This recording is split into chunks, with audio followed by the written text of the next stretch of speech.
The views and opinions expressed by contributors on the Spoon River Gothic podcast are their own and do not necessarily reflect the position of the host. Material heard on the Spoon River Gothic podcast is intended for adult listeners.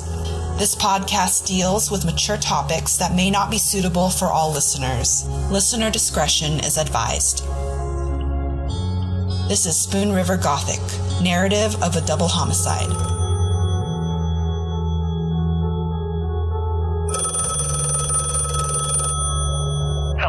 No one is available to take your call. Please leave a message after the tone.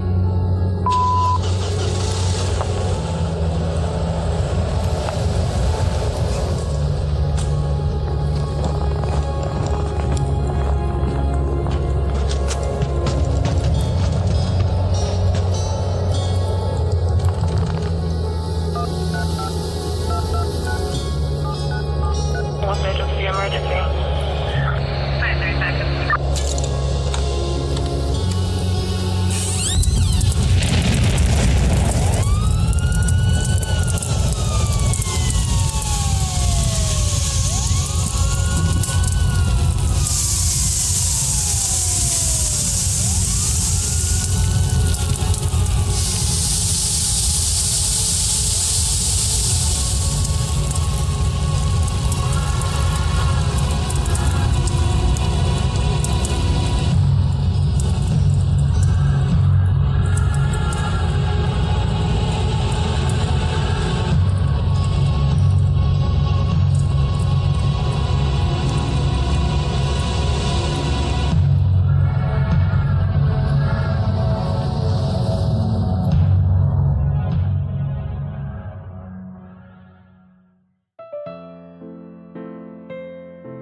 Okay, by the way, I waive everything. I give you permission. I'm an attorney.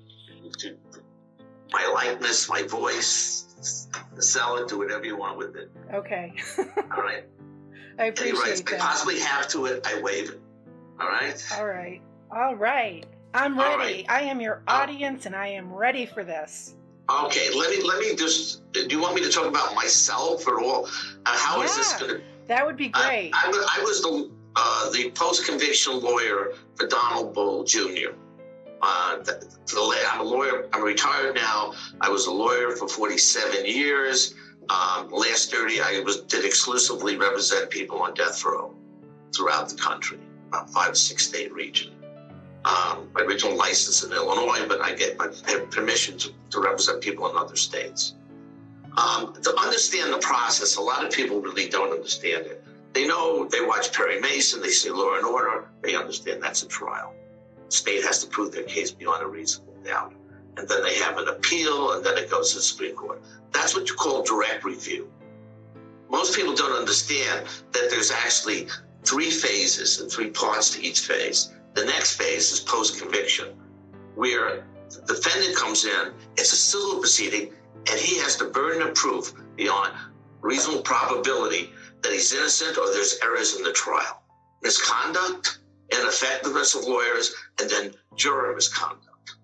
Then they have the hearing, then they go on appeal, and then they go to the Supreme Court again. The last phase is the federal review, where they only review federal claims, and this is the last view, and it goes to the District Court, the Court of Appeals, and the United States Supreme Court. The standard gets even higher. It's, by substantial injurious effect, All right. I came involved in this case in the post-conviction phase. And I filed the petition in 2000, May of 2000. The crime occurred January of 93. And I had to reevaluate the case. Probably the most interesting thing to say is, why are we even talking about this case 23 years later? I mean, he died in prison. He had his trial. He had his appeal. There was a moratorium. And he wouldn't have even been executed because he would have been taken off the road by Governor Bryan. I think the reason we're talking about this case, or if somebody's interested in it, why do they have a blog? Why are they going to have a podcast? Why are they writing a book? And I think it is because for Canton, Illinois, this was their crime of the century. If this crime had taken place in Memphis or Gary, Indiana, as tragic the crime is, they probably would not be talking about this case 23 years later. Second part to that is there's residual doubt, another standard to look at. The last standard. Is there doubt in this case that he's possibly innocent of this crime? I can't say that he's innocent, but yes, there's residual doubt. And there's residual doubt. The main factor determining this, without the twists and the turns and the inconsistencies, are three factors.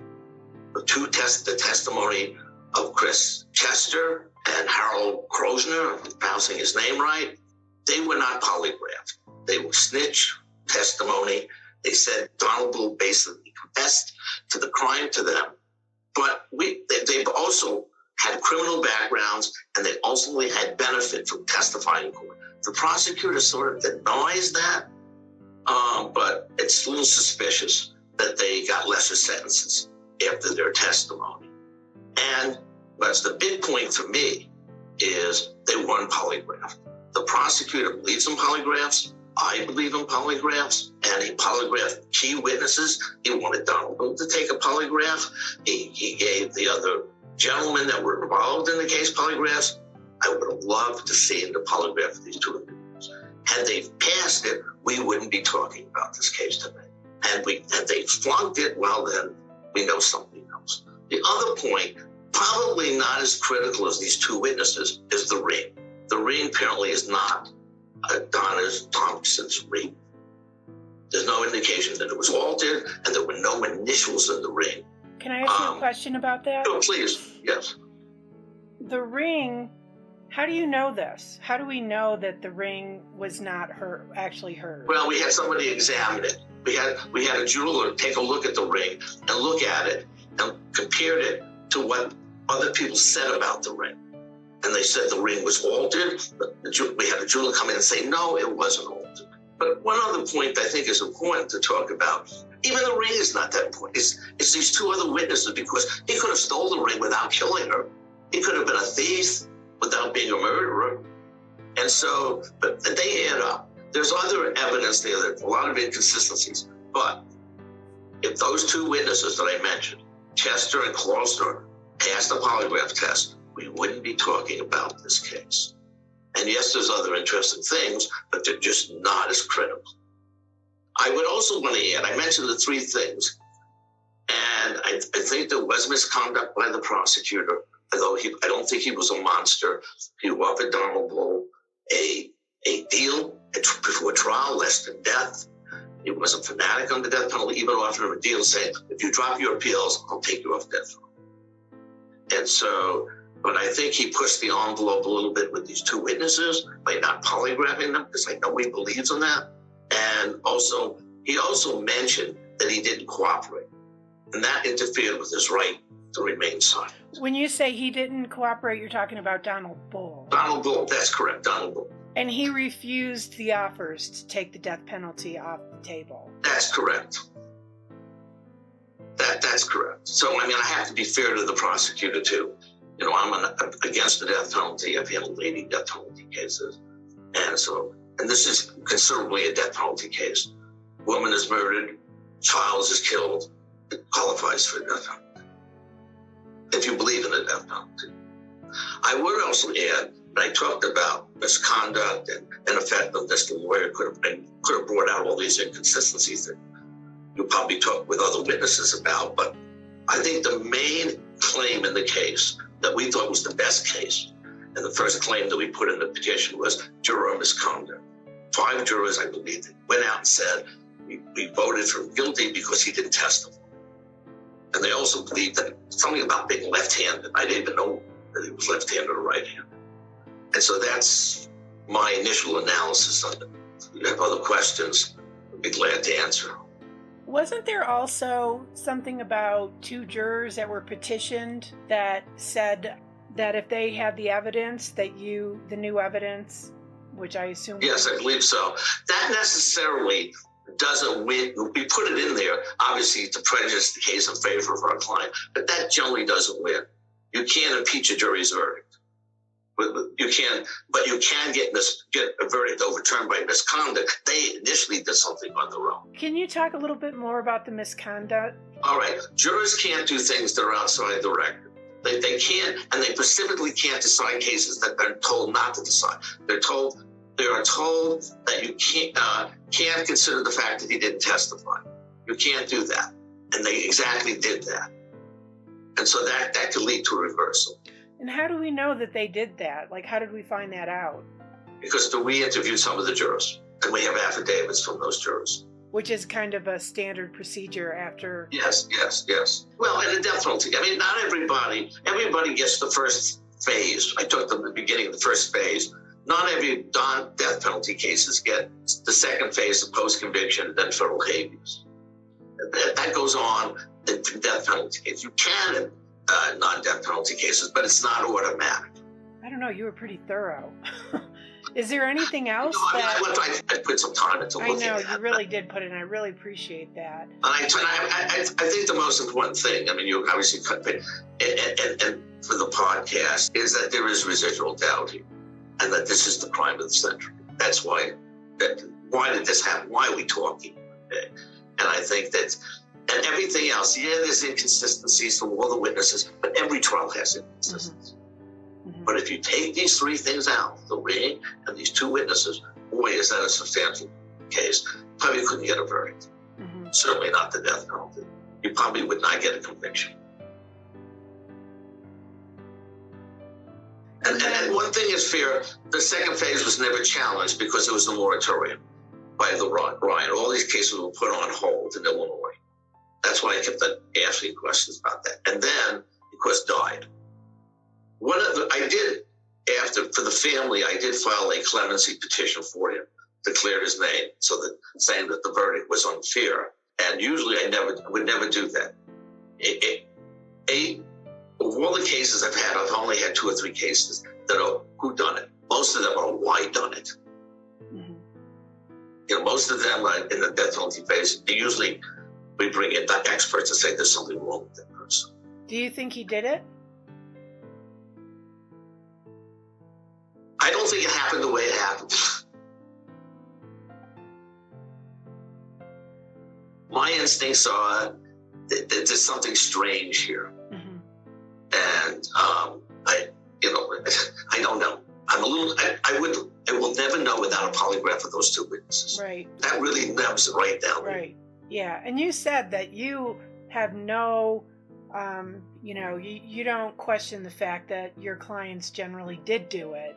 And you just do not believe in the death penalty, and that's correct. I'm biased, and that's why I even give credit to prosecutor Danner for offering those deals. Yeah, I mean, I practiced in Illinois, Indiana, Kentucky, Ohio, Mississippi, Alabama, and some of those prosecutors were fanatics. Can you talk a little bit more about the moratorium? Sure. Governor Ryan, after the last execution, he executed one client, was my client, Andy Cocorellis, and he really did not like the death penalty. I met him a couple of times, and he was whether he was a corrupt politician or not, he was a pharmacist. He said, I didn't poison my customers, and he had trouble doing it. And then with the fact that there were at least 7 people that were innocent on death row taken off. We said there's 13, but there's certainly 7 of them were innocent. They decided to get rid of the death penalty in Illinois. He put a moratorium, he took everybody off, and then Governor Quinn ultimately had the legislature abolish the death penalty, and there were a few people after the fact on death row, and he took them.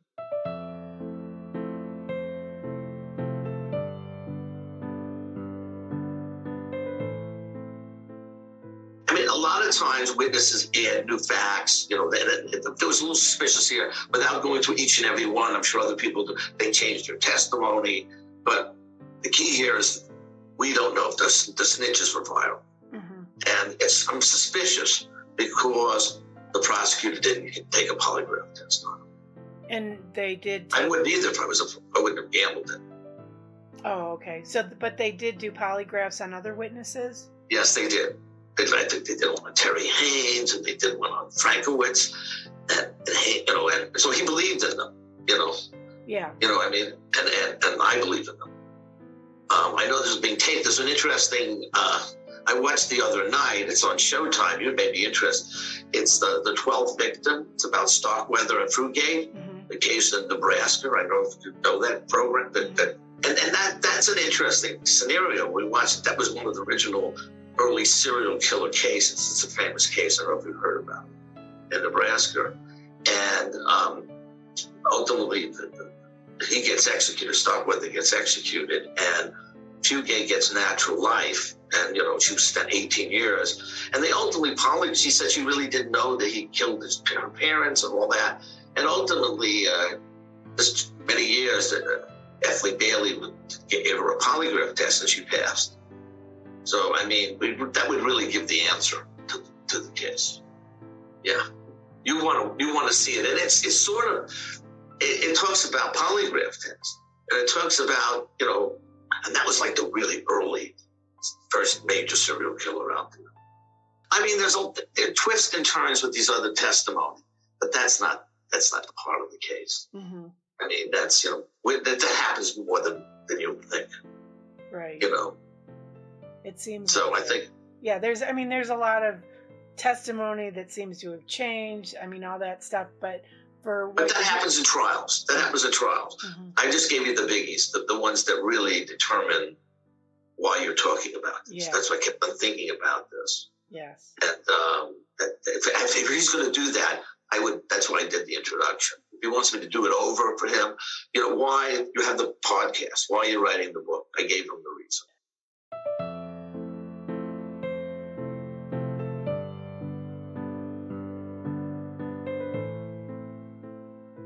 Why don't you just start by telling us a little bit about yourselves, a little bit about your childhood, upbringing, and we can just kind of organically get into more stuff regarding your father, Donald Bull Jr.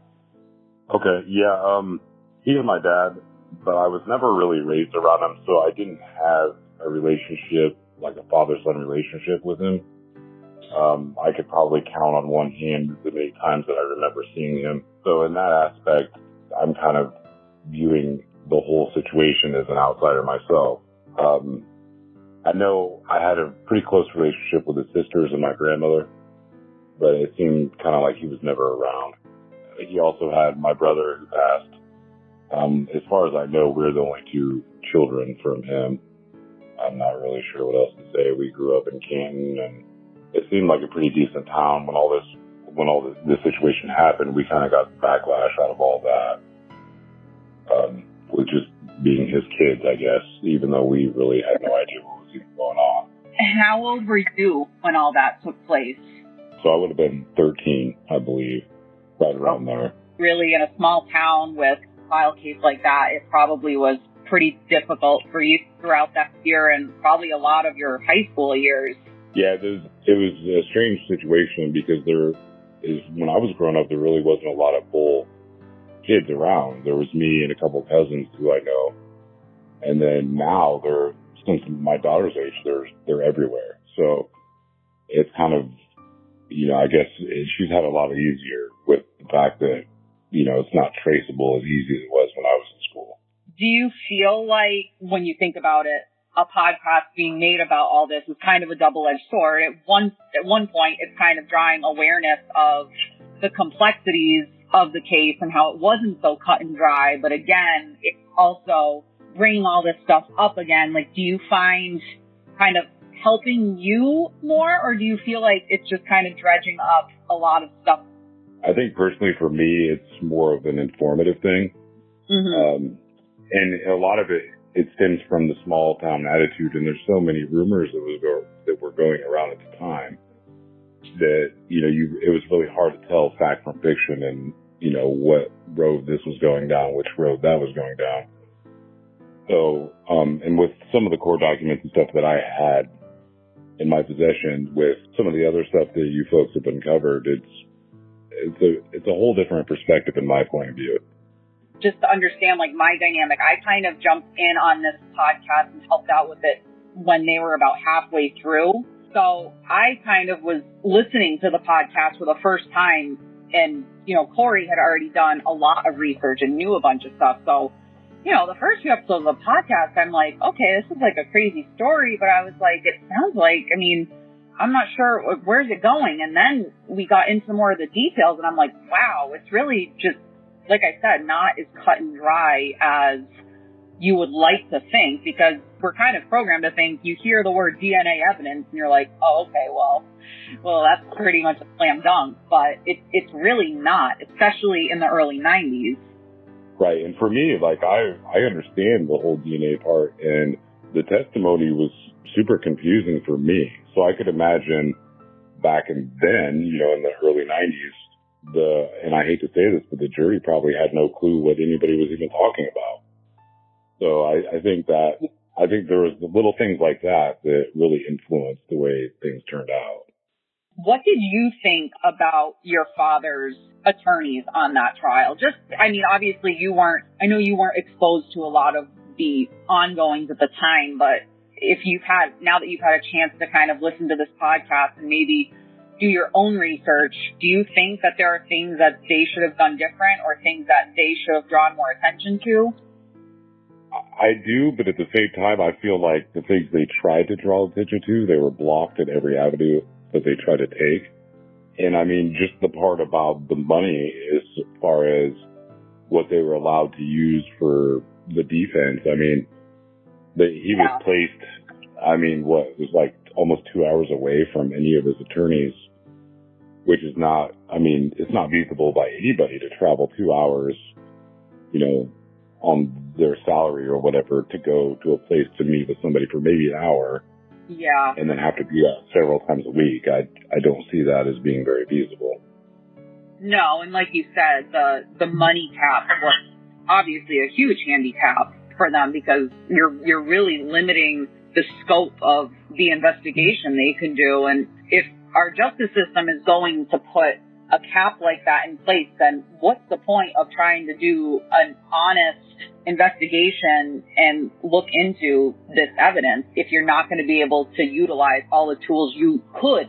Exactly. And with the media, the way they blew this case up, it was everywhere. So that and the bias already, I think that he had marks going against him more than in his favor, no matter what. I personally believe, after doing my own research and all this, that he was found guilty before his trial even started.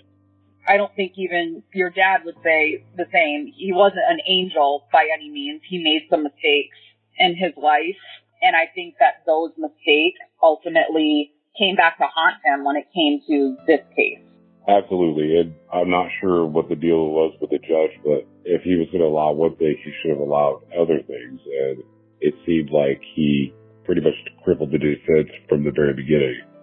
Either way, I guess, no matter what the outcome was, the trial, in my opinion, was not fair at all.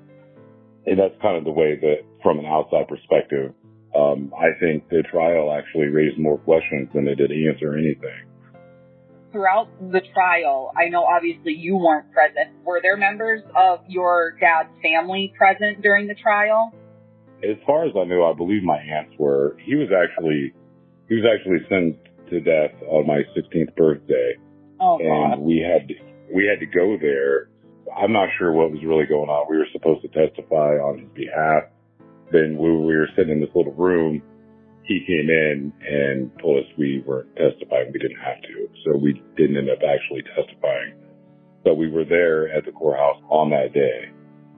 So I believe there was quite a few family members that attended throughout the whole trial process.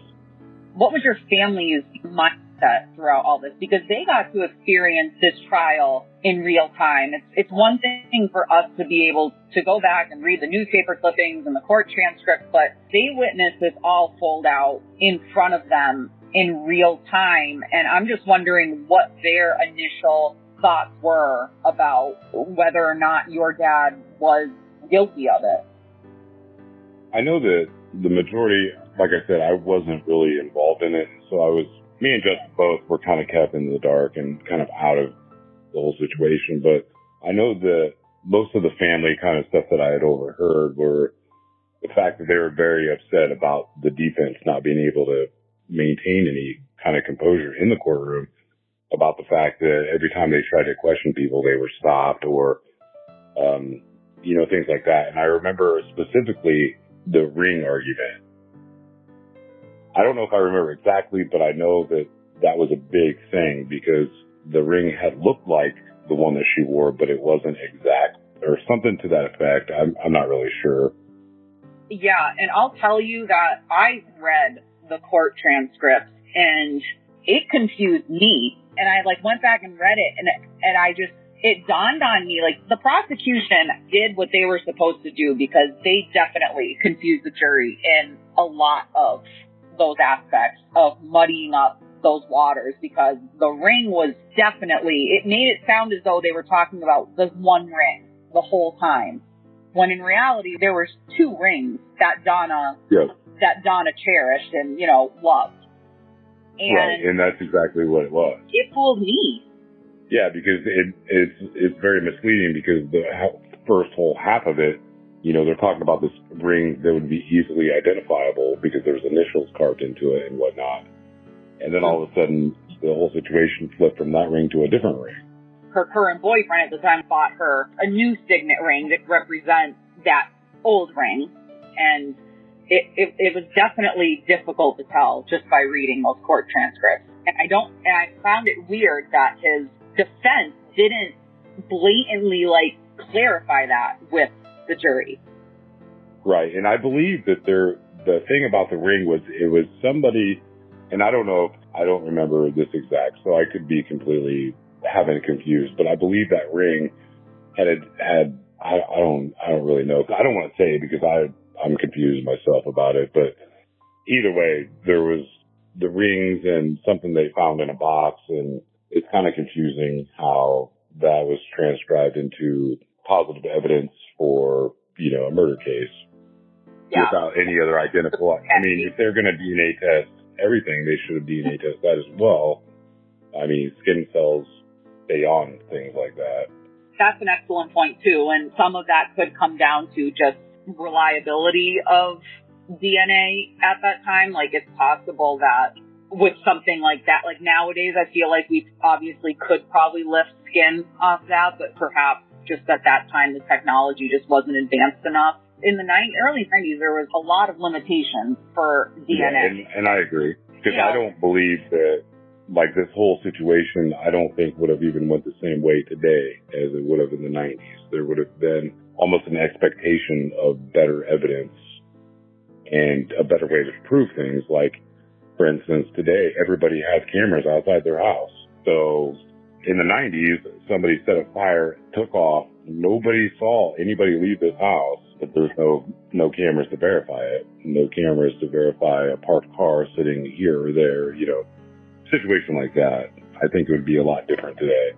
That's an interesting point, because one thing that I found strange was that according to certain people that were on scene and were there present when the fire started, according to some people, you got some people saying that the fire had started earlier than others, but then you also have the housekeeper who was cleaning the house saying that she saw nobody going to or from Donna's apartment at all. And I'm thinking to myself, surely somebody would have seen something if somebody was there setting a fire like that. Absolutely. And the fact that she looked at the house several times, I mean, if there would have been anything different from the last time she looked at it, I would think that would catch her eye. I mean, it would me. Even if I was just walking down the street and happened to look at a house, turn my head back and something was different, immediately different, I would be able to notice. I mean, I really do. I mean, it's hard to explain, but just the fact that everybody involved, not just him himself, but everybody has changed their story several times, tells me that there's more to the story than what's been put out.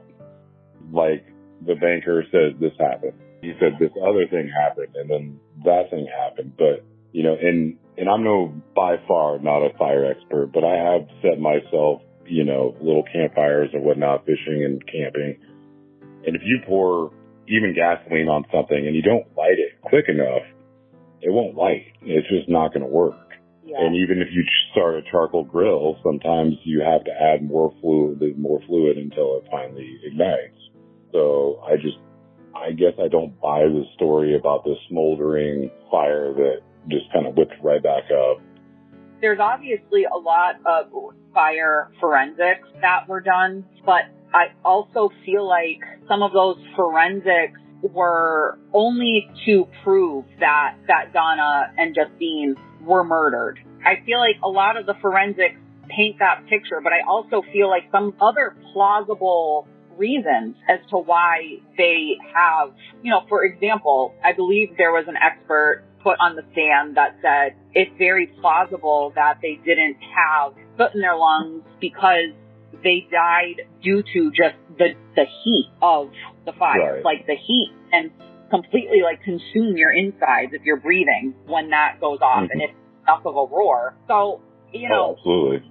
I think the moment they found that there was no soot in their lungs, it's almost like they were like, okay, well, we have a murder because that means they weren't breathing when this fire took place, which could obviously be the reason. It could, but True. There are other plausible reasons, which if there are other plausible reasons, that should cast reasonable doubt. And just the whole fact that the autopsies were inconclusive as far as no hyoid breaks or, things like that, I would think that there'd be some other kind of evidence, which the one DNA or the one autopsy, the one pathologist had claimed that, that some of the stuff wasn't checked as thoroughly as there should have been. But I also feel like, I don't feel like anything was really looked into. And I love the way that Corey always fit the narrative as he talks, because I believe that's what happened. I believe they were unsure. They were kind of scrounging for anything they could. They found a person who was basically loose in town, who had the record, who may or may have not had contact with her, and then they fit the evidence to surround him, basically, is the way I took it. So, and these other people, their stories are just as shady, but that's not who they were concerned with. They wanted to pin it on or put it on somebody who was not an outstanding member of the community, did not have all these other things, basically couldn't afford a good trial or any of these other aspects that these other people could have. But even that whole story, like the whole beginning of it's fishy to me as far as, okay, the banker goes there to check on his employee. Okay, I understand that. But then why did the president go there just a few minutes later? I mean, that seems kind of odd to me. To me, if I was the president of the bank and I had things to do, and I knew that one of my employees already went to check, then why do I need to be there personally? The DNA evidence, obviously, is what put them just steadfast on your father, because that to them was the smoking gun, which, listen, I understand, like, that is obviously not a good look for him. That's not a good piece of evidence. But all it proves is he had sexual relations with Donna a few days prior. And that was a question that I rose as well, because, okay, they're saying that he raped her and then killed her and set her on fire. Well, in my opinion, or my thought, I could be completely wrong, but when they did the autopsy, wouldn't there be more semen there, or, more DNA to be collected than a couple days earlier? Because she had talked to her boyfriend that night on the phone, and nothing, was brought up to him about it, which, and with my point of view of her is she's a 30-year-old woman. She, has no ties. Do what you're going to do. Like, I'm not blaming her for any of this, because she's obviously, her and her daughter are the innocent people in all this. Should not have happened, period, regardless of who did it. My thought is, if it happened the way that they claimed with the sexual abuse that night, there would be more evidence to prove that. And although there wasn't the evidence, the prosecution kept inferring that. And I believe that stuck in the jury's head that, okay, this is obviously a rape and murder and a concealment, then, what was really going on. Yeah, did he look like a good suspect? Yes, but without that DNA evidence, there were 2 or 3 other individuals that looked just as good, And that's what I was saying, like, their stories were just as bad, and you have one person who's obviously abusive to his then wife, I don't know, since and whatever, but, So if you're going to file charges on somebody just because they're abusive towards women, whether or not they're intoxicated, that's beyond me. But to me, that guilt is just there. And then he shows up at the boyfriend's house and like the first one to run right over there. That's me. That's kind of shady too. I don't understand that part of it. And for me personally, just as a normal person, I wouldn't believe anybody, any kind of felon on a case trying to get let off would say about anybody else, because people make up stories in prison, jail all the time for that same very reason. So to me, like, okay, the Chester guy said this and said that. Well, was there evidence of an ashtray in the bed? I mean, they obviously took samples, so there would be some kind of evidence, melted plastic or glass or whatever it may be, somewhere on the bed, I would think. But I never heard any, mention of testing or checking for that.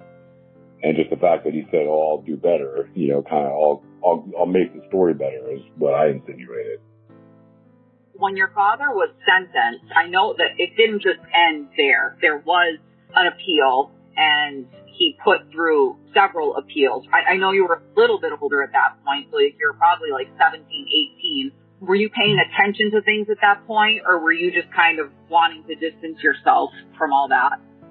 I know that I remember specifically, and I don't remember if it was hearing it like in a letter from him or if it was my aunts or even my mom, that I knew he got a new defense team, and I believe they were from Chicago. So they were working on these appeals, and I know that he was working on clemency, and I knew that stuff. But then, it was shortly after that he died in prison, because I didn't have a relationship with anybody else in the family. Like, I know his dad, my grandfather, I've only met him once that I can remember. I can only remember seeing him one time. So I don't really know, which from what I understand is kind of atypical for the man, but I don't know. Prior to his death, you didn't really have much contact with him? No, I did actually. Before he died, I had started writing him. And another thing that they always mention is they call him Junior. He was not a junior. His name is different than his dad's. I don't know where it started. It was, I think, in the media. I have no idea. Towards that last year or two, getting an appeals and, new lawyers, especially after the way his trial went, did he seem like he was in a better place mentally as far as what those lawyers were doing? Did he feel like they were getting somewhere? Or do you think that just like the handicaps that the state put on them as far as like the budget, restrictions and all that stuff, do you feel like he was just kind of going through the motions of it? Yeah, I'm not sure. I know he seemed more optimistic about it after he got the new defense team. And I'm not sure if they were working as like a pro bono thing, because I don't believe the state had picked them, like we're paying for them necessarily to do, all the other stuff. I know he wrote a lot of the stuff himself, which is what I kind of find funny. If he read a first grade level and could spell at a fourth grade level, it was in the law library all the time, reading and learning. A lot of those guys in those situations do find that a lot of them get degrees because there's just nothing else to occupy your mind with. And if you occupy it with all the stuff going through your mind about just your future and life and everything, you're probably just going to go crazy. Right. And there's just a lot of questions. Like, for instance, I believe, okay, if you're guilty of this, you were found guilty of this, the penalty. At some point, I believe it's human nature to accept and kind of go on with your, what life you have left. And as far as my knowledge, he never stopped fighting for that. I mean, at some point you would think, the gig is up, I'm just kind of over it and go on with that, with doing what you're doing until, the end of the day. I guess the way I want to say is he never admitted to doing any of it or even coming close to it. He always maintained his innocence throughout the whole time. And I think that's what his drive was, to continue to try to, I guess, I don't know if I would say necessarily fight back, but try to, look on the aspects of the trial and whatnot that were unfair, I guess. Yeah, it seems as though he was trying to just not go down without a fight. Right, and there was a lot of weird stuff too. Like when he died, the prisoner called, or the warden, I believe it was, called my aunt, Sheila. They told that we had 3 days as a family to come and get the body, have it cremated. We weren't allowed to have a funeral. All this stuff was, I thought at the time, okay, that's the way things work, and it's actually not. It's completely illegal for that to be happening like that. So they told you that you had to come and get the body, but that you couldn't do a funeral? Yeah, we couldn't have a funeral, like a public funeral. We couldn't have a visitation. We couldn't have anything like that. It was basically take the body to whatever funeral home you want it to be done at, and then that was it. There was no visitation. There was no flower. There was supposed to be nothing. It was all very, very quiet, hush-hush. Like he's buried right now and he has no son. And part of that, I believe, was because they were afraid of, like, vandalism and whatnot. Because they said, basically, if they don't come and make the arrangements right then, that he would be cremated in their facility and then buried wherever they bury prisoners who basically belong to the state, I guess. Yeah, that I understand. I just find it bizarre that dictate what you did after. And I honestly thought that's the way it was until I actually went to mortuary school myself and learned by reading mortuary law that it's illegal. That's really strange to me. I know obviously like going to mortuary school is not the same as autopsies and things like that, but are you able to maybe like understand that stuff a little bit better about your dad's case and just like how the human body reacts when it's post-mortem? And were there things you were able to pick up on in his case? Yeah, there absolutely, especially with the fire evidence, because I was just thinking, I'm like, that doesn't make sense at all. That's why I made the comment about the ashtray thing, because if you're going to consume everything by fire, then there's, matter always changes form, and it would be somewhere. If they can find traces of gas, and they can find traces of glass or plastic or any of that. I don't want to go far out, but I had heard, and this was around all the same time, that there was a huge Ponzi scheme with the bank.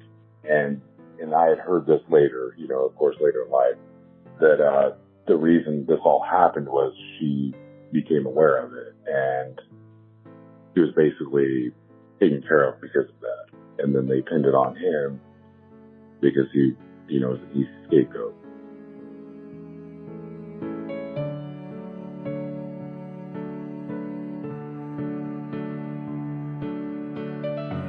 Was the rumor insinuating that the police were also aware of what was going on?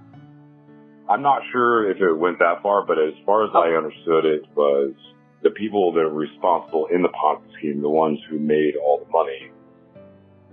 Obviously that's a big hit if they get found out. So, yeah. And unfortunately, things like that do happen. I mean, that's a weird rumor to be made up. And I personally, like everyone that I know, that I've met, that knew him personally, said, yeah, he did some bad stuff, especially when he was drinking. He was not nice to women, which I understand, I agree. But where they drew the line was the child. And the fact that no matter how bad things got with these other people, even when it was violent, it wasn't murder violent. There was a big line there. And I mean, like I said, I can't make a judge of character because I don't know the guy, and I never have.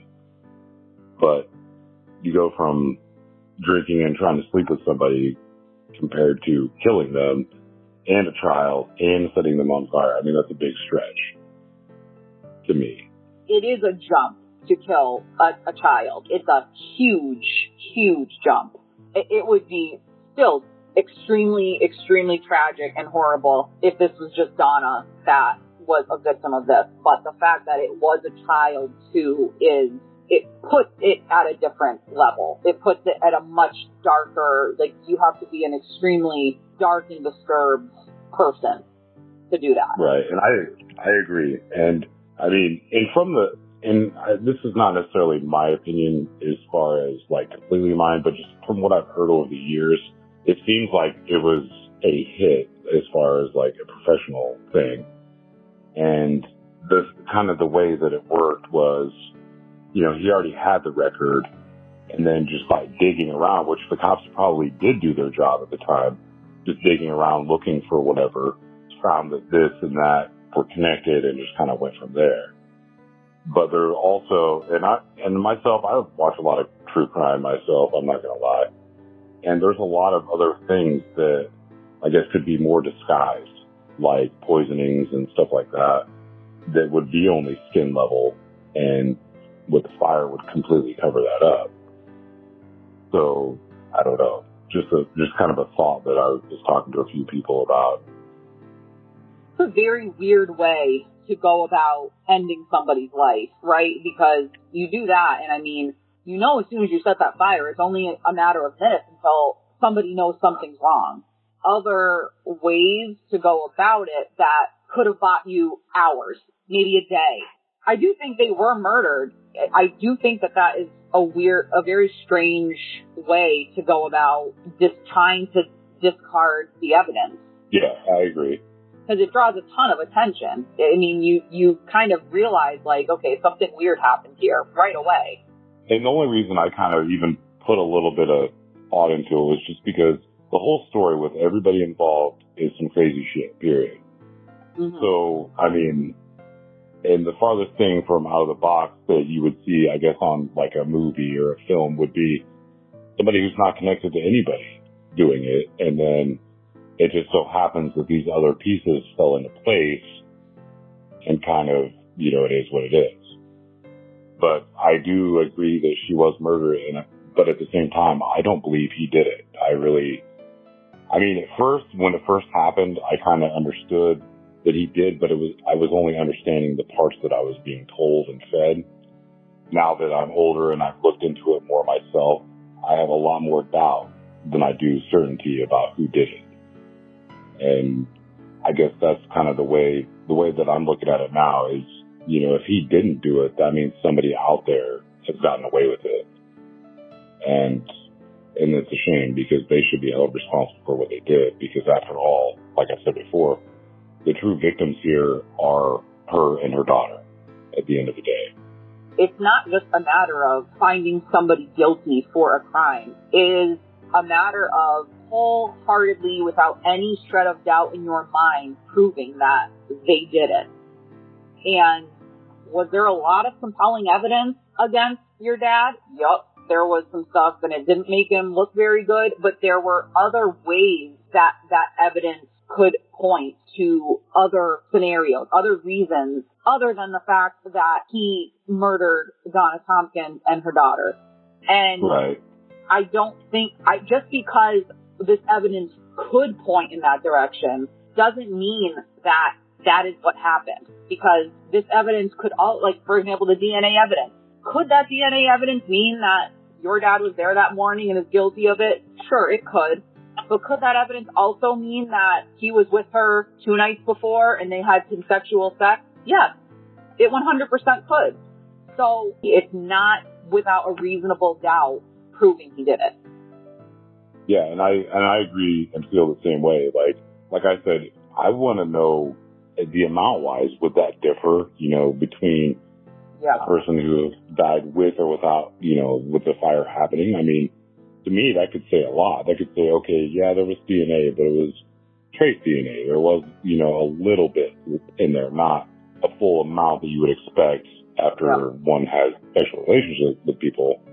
I mean, that to me would say a big thing, whether as far as time goes, whether it happened that morning, that night, or the 2 to 3 days earlier. I mean, that to me, that says a lot. Yeah. Do you have any other members of your dad's family that are aware that this podcast is going on? My Uncle Dave actually had spoke, and I'm not sure if it was you or one of the other ladies. I had his interview. And the funny thing is right after I listened to that interview, I played darts on Tuesdays with him. And we played as teams, so we actually were talking about it. And that's when I had talked to my daughter and said, you know, I think I'm ready to talk about it, because before I was always apprehensive because of all the crap that happened before, you know, with bringing things to light. Yeah, and I would rather kind of stay out of the light, you know what I mean, when it comes to this. So, and then I was like, well, maybe, you know, it's not going to be that big of a deal. And if it is, and after talking to Dave, he gave me the confidence that even if it does, you know, spark up anything, who cares? I mean, in the end, it really has nothing to do with me or my personality. It's just one of those things, you know. But I can tell you that I really, at this point, I know that he's done horrible things. And like you said, he's no angel by any means.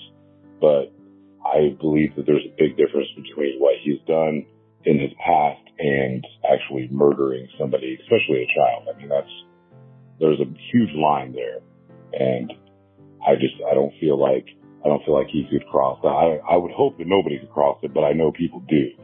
Somebody who is listening to this podcast, whether it be from your community or outside your community, that thinks your dad did this, what would you say to them, just sort of in terms of what the evidence shows and just the importance of looking a little bit deeper into the evidence? Yeah, I would say the most important part is to be very aware of everything, to pay attention to even the little things, because they do matter.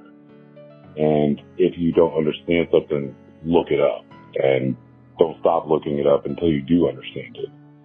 I believe that, and I'm not downing anybody, because I know the jury were only basing their decision on what they were brought. But I think if there was more understanding with the DNA evidence and things like that, I think that there could have been a different outcome, or at least they could have seen something in a little bit of a different light.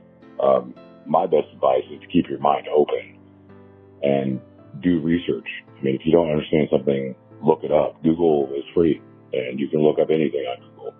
Especially as a member of a jury, you think that the sources being put in front of you are credible, and I would like to think 90% of the time they are, and they're testifying based off no preconceived notions, and they're testifying to the truth. But it is important, whether you're a member of a jury or just a member of society, to not just read especially in today's world, not just read something in the newspaper or on social media and consider that as fact.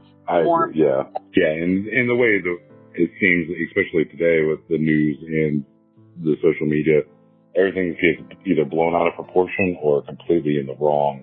Yeah. So it's better, I guess, to do your own research if you want to have, I guess, a proper understanding of what's going on or what it is you're trying to be interested in. And the one thing I've learned through all of this now is there's just more and more and more questions. For me, it hasn't went away with, oh, this is an absolute thing. It's made me ask why more times than not. So, what are 2 or 3 of the biggest question marks of the case, if you had the ability to, that you would dig into right away? Well, I think a lot of it would probably have to do with the science itself, especially when, and I'm not sure how credible the letter is from the honest police officers and whatnot. But there was some stuff in there, some compelling stuff that I believe should have been at least looked into a little more, like the fabric that was supposedly around her neck. That should have been looked into, because if that's true, then that means their whole narrative is broken. It wasn't true at all. The other thing is just the house itself. The time the fire happened, Mr. Haynes' story, it doesn't make sense at all. I mean, clearly there's too much time there for a fire that hot that consumed that much stuff to have been smoldering for who knows how long before that. And there's just other stuff like that. Especially in today's world, I'm not sure it would be anywhere close to the same outcome. No, and like I said, I believe today the expectations would be a lot higher as far as the quality of evidence and the story itself. And I know somebody had mentioned on there that his car, wherever it broke down, it was only, I think, 2 blocks from either place where he was living or her house. The town's not that big. I mean, everything in this town is within walking distance. So, I mean, the one picture paints it all as, oh, it all happened within this location of walking just right down the road from her house. Well, I understand that, but it was also right down the road from his house. So, I mean, it is what it is, I guess, but just a lot of weird stuff. We're really just trying to uncover more information about the case, and especially now kind of the direction that the podcast has gone. We continue to wrap things up I mean, we do just want to get just as much insight as we can as to what your dad's mindset was, what your family's mindset was, and just any little bit of insight on that stuff helps. Because we also, it is important to us to portray to people that this is not just some courtroom drama unfolding in front of you. This is a real life.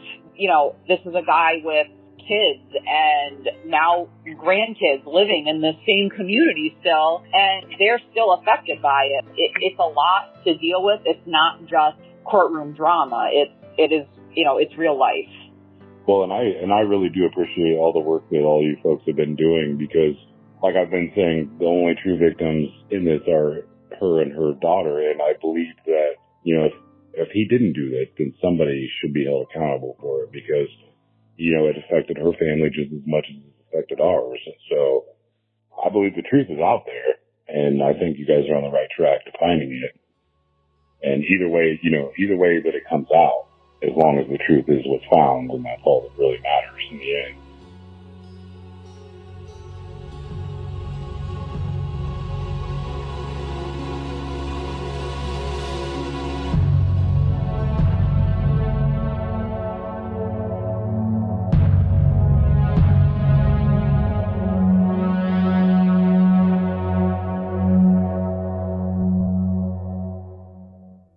Ladies and gentlemen, if I may have your attention for one moment as I introduce Spoon River Gothic Season 2, Death Rides the Highway, a thrill ride fueled by murder and terror. The motive of this cross-country killing spree at its heart, storytelling. And though this horrid crime is true, the story was birthed by imagination, as those people, the players involved, created their own characters and then took to the road to not only discover, but rain down upon their preferred setting. Then, through one unspeakable vile act after another, these characters wrote a story, an adventure only these characters could have dreamt of. Set free in a world where destiny quickly took one expected turn after the next, an absorbing tale of two individuals whose paths seemed destined never to cross, yet had. Meet 18-year-old honor student Lisa Dunn, whose seemingly idyllic life and background were undoubtedly worlds apart from 28-year-old self-proclaimed bad boy Daniel Eugene Remeda, a product of a turbulent, neglectful, and abusive upbringing, who found himself on a collision course with the criminal underworld from a young age. Growing up in the shadow of alcoholism, a childhood marked by habitual encounters with law enforcement, Danny's life was marred by violence and chaos from the start. In stark contrast, Lisa Dunn's life was on a trajectory toward college and a promising future. Until shortly before their fateful meeting, she embodied a well-cared-for, academically successful teenager from a loving and well-to-do middle-class home. But then, suddenly her grades slipped. She experimented with drugs and even ran away from home to Florida, signaling her growing discomfort with the life that had been assigned to her. And when Lisa and Danny's paths crossed, it was at that crossroads, that crosshair in life, that caused an abrupt turn into not only uncharted territory, but terror.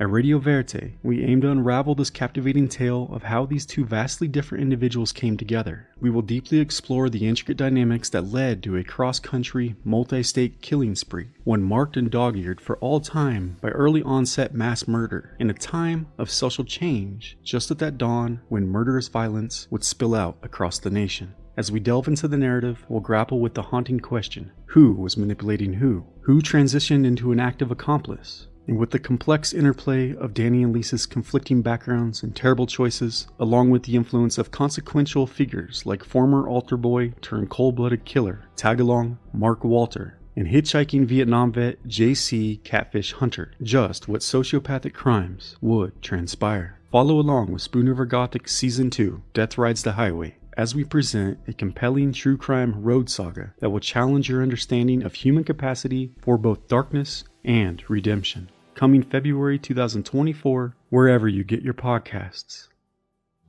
Spoon River Gothic is a production of Lonebird Media in association with CZ Studio and Radio Vérité. The show is produced by August Olson, editing, directing, and producing by Corey Zimmerman. Audio mastering and engineering by E. Mastered. Research is done by Anne-Marie Cannon, Chelsea Mesa, and me, Jinra Illustrissimo. Spoon River Gothic is written and hosted by Corey Zimmerman. You can follow the show at czstudio.works and read the blog at spoonrivergothic.com. Show some love by leaving us a rating or review on Spotify, iHeartRadio, Apple Podcasts, or wherever you get your podcasts. And stay tuned for the next episode as we dive deeper into the Donald Bull case. Thank you for listening. This is Spoon River Gothic, narrative of a double homicide.